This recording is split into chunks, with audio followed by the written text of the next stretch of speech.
Tuesday is Tech Day on the show. I'm joined by Professor of Cybersecurity at Ulster University, Dr. Kevin Curran. Good afternoon. Good afternoon, Adam. So, big question today. Hard drives. Why are we destroying millions of them?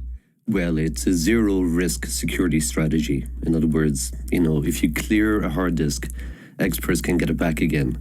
Right. So again, there was this secretary of the Circular Data Initiative, and he discovered that actually that all these hard drives were going into landfill, and one particular customer were destroying 5 million drives from their cloud center. In other words, usually a hard drive has 5-year warranty, and when the warranty was reached, they just got rid of them. Now again, that there are ways of being able to erase a hard drive, to be able to do a clean erase and do a purge and remove the cryptographic keys, so they can be reused in some places, but they were taken as zero risk. In other words, zero risk banning them. In other words, in case they were resold, and they weren't even allowing 1 in a million or 1 in 10 million to be, someone to go in and examine a piece of the disk, because they're highly complex. Again, we no idea how, how really, how much material goes in there, really. The platter spins at 100 miles an hour, really, and air sealed, whatever else. But there is ways to get them back. So even in 3 millimeter square inch of a hard drive, you have 500,000 tracks. Hard drives now are selling at 18 terabytes. That's 18 trillion bits. You can't understand that. My first hard drive. I don't think I can comprehend that that number. My first hard drive my first computer I bought in 1985. That's 39 years ago. That's how long I've had a computer. Actually, it was Alan Sugar's company. I knew who he was back before anyone. Right. And it was 20 megabyte hard drive. But that would only store 3 MP3 songs, and it cost me £2,000 back then, which is equivalent now maybe £8,000 or £9,000. Money well spent, I would say, but they've impressed, they've got so much again. We don't understand how much there is, even my phone here. So the transistor is the brains of it. It's the size of your thumb. If anyone looks at their thumbnail. So there's not 10 million transistors on there, 100 million, not even a billion. There's 16 billion transistors on a modern phone. 16 billion. And it's the transistors which keep the information, ones and zeros. That's how they work. Our screens work, the voice coming through here digitally, everything works in ones and zeros. 16 billion transistors. Now, we haven't even gone near the GPUs, which are in gaming machines. It's incredible, the technology that we can squeeze into small spaces. And so that's why people are taking this zero risk approach. But what about drives that store less sensitive data? Can they be spared and reused? Yeah, but how can a cloud provider make in other words, because I remember laughing, I'd speak to my kids about technology once, and I remember my son approached me when he was 12 years of age, saying, "Can I resell my phone, Dad, in case someone gets information?" And I said, "Well, Levi, I don't think you've got many national state secrets on there. I'll do the erase part, but Yeah, I think restore factory settings would have been appropriate. But how much of an expert do you have to be to extract data from a hard drive, and how many of those people are walking around and willing to do it realistically? Yeah, exactly. It depends, but you'd be surprised. In other words, one practice people should stop doing. When they go to phone shops right now, and you hand over the phone and they ask you for the key, the pin. Yes. Don't do that. Because they don't need to come back. They want the pin to be able to test the screen to see the screen replacement, right? Yes. In these phone shops. See it's all working, go through the things. No, go back and say, no, I'll come back and watch you do it at the end of the test. They'll extract your photos. I'm not saying, my God, the local ones here, but no, people, it's a very risky thing. Suppose if you're handing over a PIN number, then all bets are off. You've handed them the phone and the access to the keys. And it's been so many cases where people have been scraping these shops, scraping images and videos from people's phones.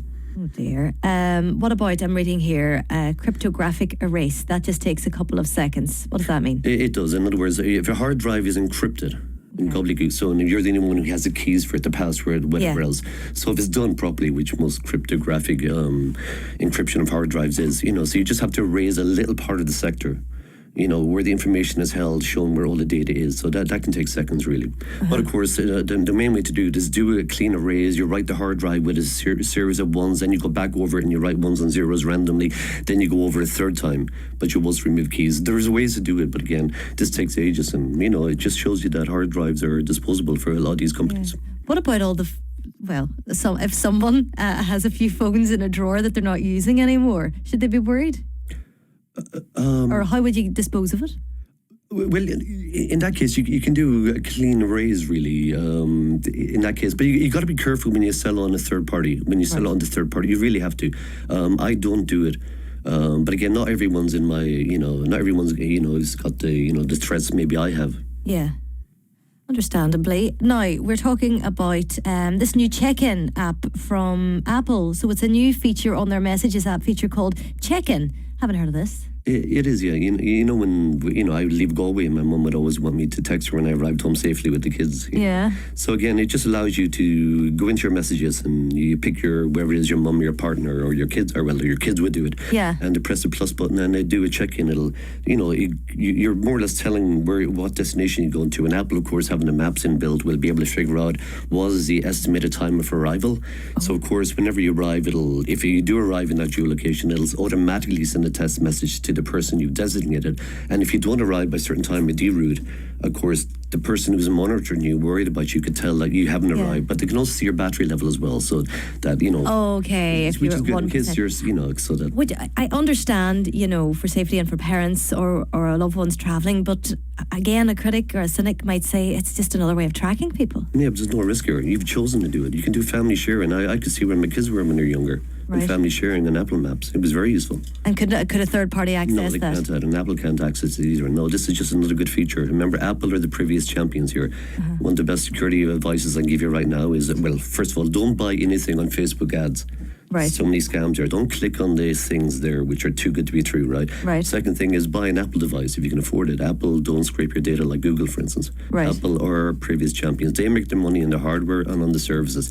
They don't need to sell our ads to third parties or information. Right. We're speaking about useful additions to apps. WhatsApp has added a life-saving new button that apparently all users need, and it'll be very helpful to avoid massive rows. Do tell. Yes, up until now, once you send an app or a WhatsApp message, of course you could delete it immediately, but generally, whatever. But you got 15 But then the minutes. person knows that you've Yes. deleted it, and then that can cause Exactly. But you awkward got 15 conversations. You have 15 minutes now to edit. You just hover on the message, bring up a menu, and now you can edit it. Now, they will get an alert saying that this message was edited, but they won't be able to see what you deleted or what you changed. Yeah. So Say it was a typo. I didn't mean it does, yeah. And there was one user, and he said, I'm really looking, forward to this because, he said once he sent a message to his girlfriend saying, I need a breakup. And what he meant to say is, I need a breakfast. And he said his relationship was over. It can happen so easily. So do I need to update my WhatsApp app on my phone, or is it going to happen automatically? It'll be rolled out to all users worldwide. Well, that's good to know. I do like the idea of that. Kevin Curran, thank you very much indeed for stepping into the breach today and doing our technology feature. You can find more about the information we've chatted about on the BBC website.